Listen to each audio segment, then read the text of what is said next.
Payment లభిస్తుంది.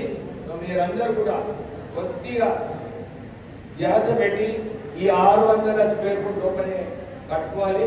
ఎందుకంటే వచ్చే డిసెంబర్లో మళ్ళీ ఒక్కసారి ఈ నియోజకవర్గానికి 3500 ఇందిరమ్మ ఇల్లులు శాంక్షన్ కాబోతున్నాయి.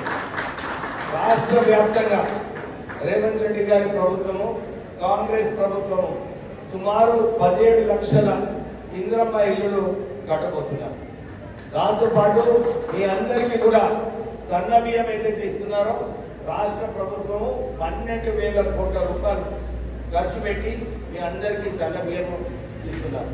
సో మీరందరూ కూడా ఇది దృష్టిలో పెట్టుకొని రాష్ట్ర ప్రభుత్వం కేవలం బీద ప్రజలకు ఎట్లా ఆదుకోవాలి, మీకు ఎట్లా స్కీమ్స్ ద్వారా సహాయపడాలని చెప్పి రేవంత్ రెడ్డి గారి కాంగ్రెస్ ప్రభుత్వము మీకోసం పనిచేస్తుంది. మీ అందరికీ తెలిసిన విషయమే, రాష్ట్ర ప్రభుత్వంలో ఆర్థిక పరిస్థితి చాలా ఖజానా ఖాళీ ఉండే 8 లక్షల కోట్లు అప్పు అయినప్పటికీ కూడా సుమారు 5,000 కోట్ల రూపాయలు నెలకు కేవలం మిత్తి కడుతుంది రాష్ట్ర ప్రభుత్వం.